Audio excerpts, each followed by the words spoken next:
I checked it right before I started. It was, yeah, just below the fill line. Of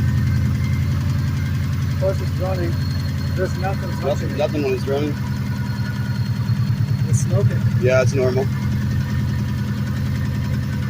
You should kill it and check your oil.